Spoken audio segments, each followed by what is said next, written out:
Jensen Huang, CEO of Nvidia, fresh off his keynote last night on stage. Ed, great to see you. Welcome to Las Vegas. Thank you. Happy New Year.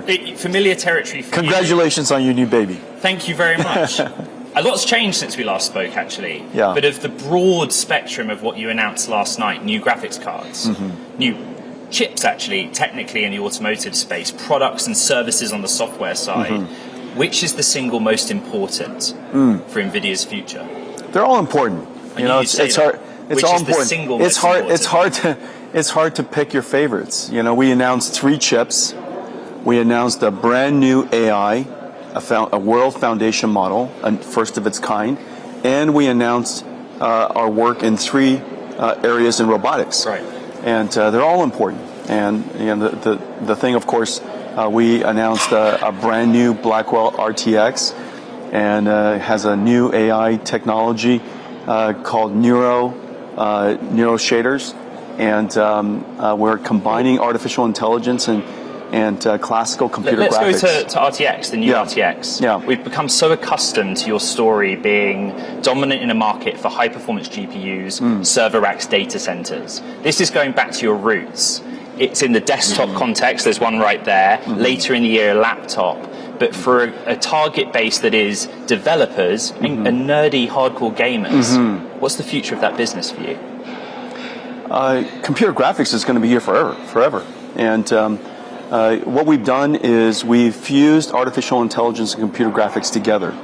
And the images that we're generating today wouldn't be possible if not for the fact that we're using computer graphics to create beautiful pixels and then use artificial intelligence to amplify that capability. For example, you know, out of 4 frames I was talking about yesterday, 33 million pixels or so in 4K, out of that 33 million pixels, 2 million pixels were computed. The other 31 million pixels were generated by AI. In other words, the AI predicts what it thinks the pixel should be. That's right, yeah. The ultimate generative AI. But what was interesting for me is the focus, again, was away from the graphics cards, away from Blackwell that underpin it, and Cosmos. We probably don't have time to explain in full detail Cosmos, but you call it a world foundation model. Cosmos is for the physical world what ChatGPT is for words and text. That's the easiest way to think about that. Okay, so in other words, it's model text input, but can generate synthetic data in multiple mediums. It understands the physical world. So, for example, if I ask it a question, if I ask it to generate multiple futures of a car driving down the road, it would understand the dynamics of the world. It would understand the object permanence. It would understand geometry and space, and it would create a driving scenario for the car that is plausible. And you open sourced it. So I don't really think about it as a product or a go-to-market. It's more about what Cosmos enables. Is that how we should think about it? Yeah, well, the autonomous vehicle industry and the robotics industry is really important to us, and we offer 3 computers for them. We offer, of course, the training computer. Through DGX. Through DGX. The robotics computer that's inside the car or inside a robot. And now we have this new computer called Omniverse with Cosmos that is the digital twin or the playground where these robots can learn how to be robots. And so if we could accelerate the development of artificial intelligence for AVs and for robotics, it brings in a lot of business for us, of course. There's an academic point of tension here, if I may. Elon Musk is a customer of yours, and Tesla, their theory or practice is based on real-world data gathered through vision. Yeah. Does the synthetic data underpinning of Cosmos kind of contradict that? It doesn't replace, it augments. And so you should collect as much world data as you can. Of course, collecting world data is very expensive. And Elon has a great advantage because, number one, his AI factory for his cars is fantastic. Has a lot of Nvidia gear in it. His AV algorithms is incredible. It's the best in the world. And he has a very large fleet of cars on the road that allows him to collect a lot of data. And so I think he has just a phenomenal position, and he's been working on this for a long time, and so he's going to be in a great position to take advantage of it. Nvidia is pursuing world models, which are artificial intelligence models that draw inspiration from the natural mental models of the world that people create.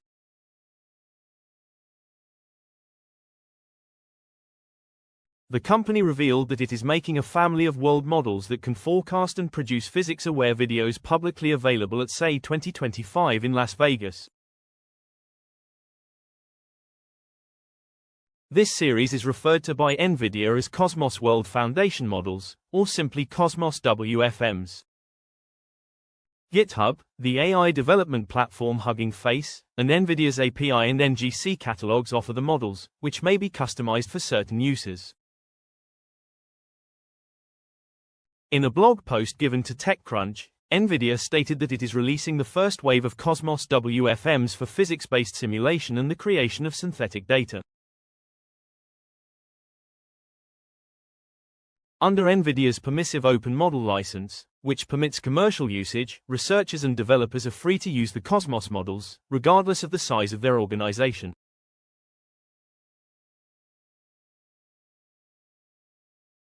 Three categories: Nano for low latency and real-time applications, Super for highly performant baseline models, and Ultra for maximum quality and fidelity outputs, are used to group the many models in the Cosmos WFM family.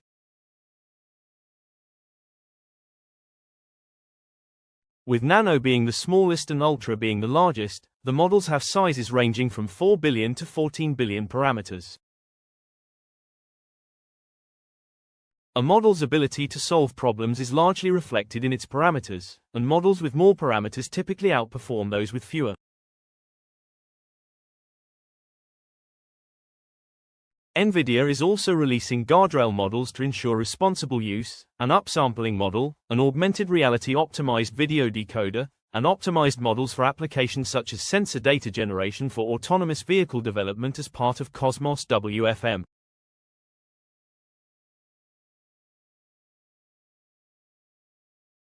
Nvidia claims that 9,000 trillion tokens from 20 million hours of real-world driving, robotics, industrial, environmental, and human interaction data were used to train these and other Cosmos WFM models. Although Nvidia did not disclose the source of this training data, at least one complaint and article claims that the corporation improperly used YouTube movies that were protected by copyright for training.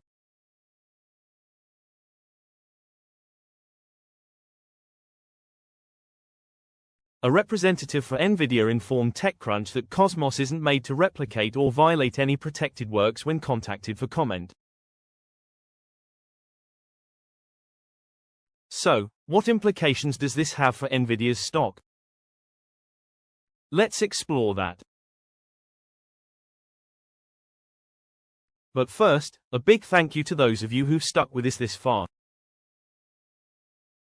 Creating these videos takes significant effort and dedication, so if you're enjoying the content, please hit the like button, subscribe to our channel, and share your thoughts on Nvidia stock in the comments.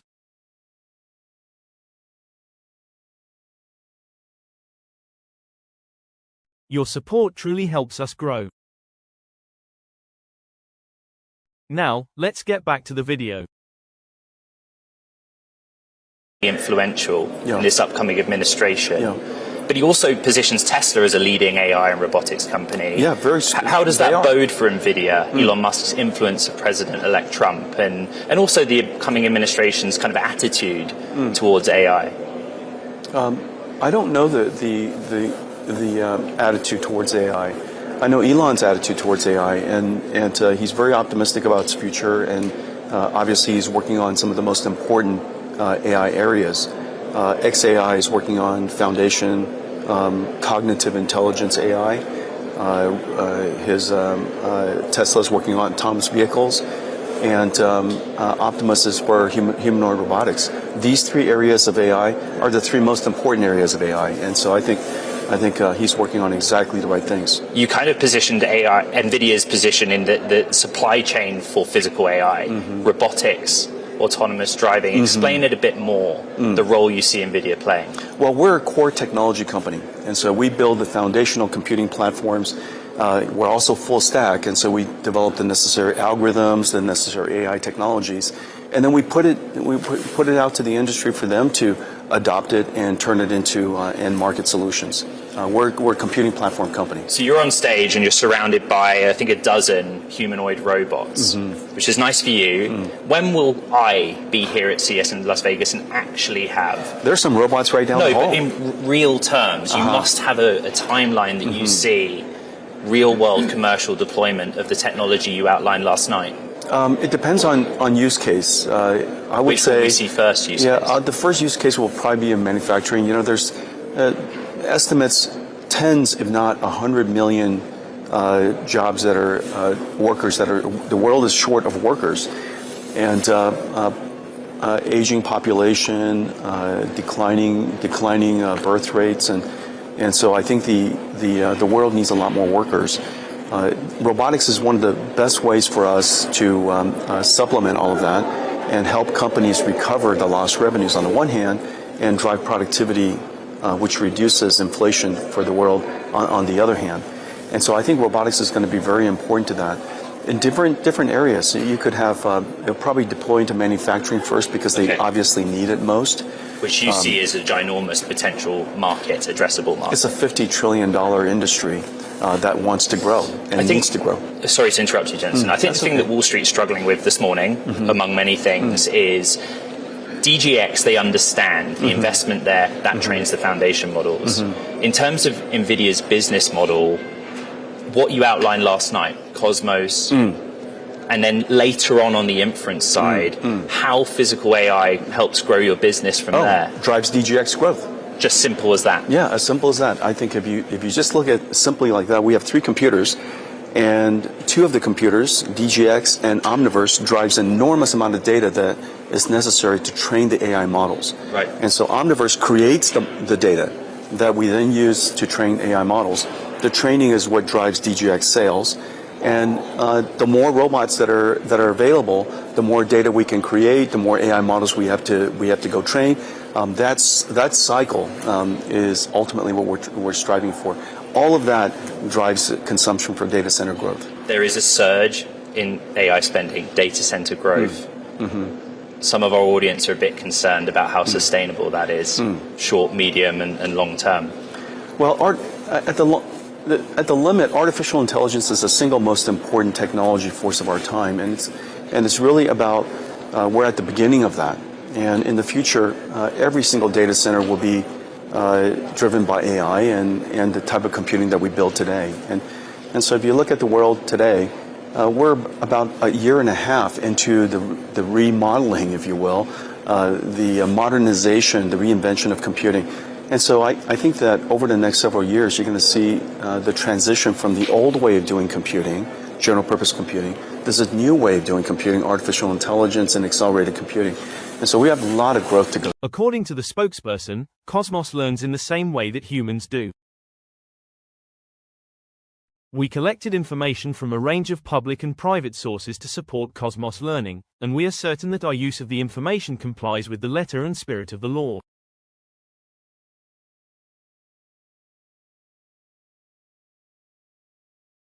The Cosmos models discover facts about how the world functions, which are neither protected by copyright nor under the authority of any one author or business.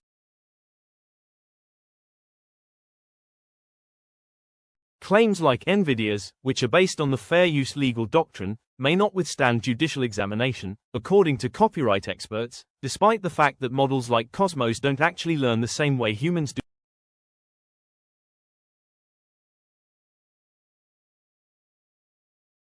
How courts rule on fair use, which permits the use of copyrighted material to create something new as long as it's transformative, will have a significant impact on whether these businesses succeed.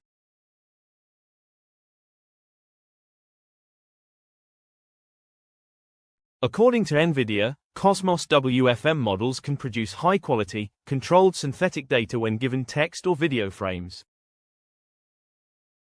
This can be used to bootstrap the training of models for robotics, autonomous vehicles, and other applications. To stay informed about the latest developments from Nvidia and the ever-changing stock market, consider subscribing to our investing tutorial channel. We provide daily updates on significant market shifts and key catalysts, so hit that subscribe button to ensure you never miss crucial information. We'd love to hear your thoughts on Nvidia stock, so please share your opinions in the comments below. Now, let's dive into today's video.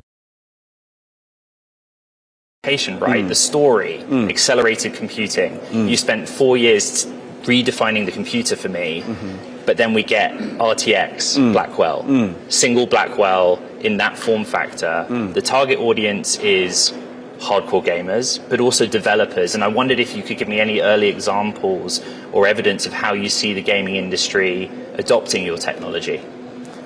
Well, AI is going to reinvigorate the video game industry. On the one hand, for developers, it's going to reduce the cost of creating the content. On the other hand, all of the characters that are in the games are going to be smart characters in the future. So every time you interact with them, they're going to be interacting with you in a much more intelligent way. And so the games are going to be more interesting, the characters are going to be more interesting, the content development cost is going to decline, and that's going to be really great for the industry. And so I think that the future is really bright for video games and these virtual worlds, and artificial intelligence is going to really reinvigorate it. Project Digits. May I pick it up? Yeah. $3,000 Project Digits. Yeah. A supercomputer you can put on your desk. Exactly. Could you imagine you're just sitting there just like that, you're working on your PC. Well, I can't imagine. Why would I need one of these? Probably not me. But how big is the addressable market for this? What is the addressable market? There are 30 million software developers. There are probably something along the lines of 10 million designers around the world. Probably another 20 million creative artists.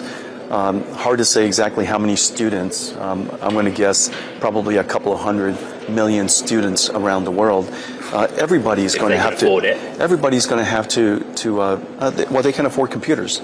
And so if they can afford computers and they would like to have a companion that helps them do AI, this is the way to do it. Can I just clarify something on it? I think you said on stage Mac OS, Linux, and Windows, but the communication said just Linux. No. Whatever computer you use, you're literally enjoying how it's going to be used. It's sitting right there, and you just connect to it wirelessly like it's your personal cloud. I promised the audience I'd clarify that because they're excited.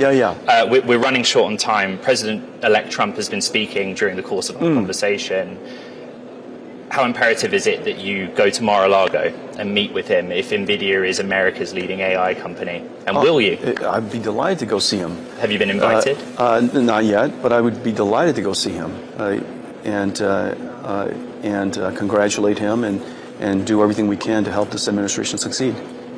A lot of what you outlined on stage last night in the realm of physical AI, I saw Xpeng, for example, in the autonomous driving context. That's happening in China. Like, they are doing a lot on robotics. So I'm going to ask you about tariffs.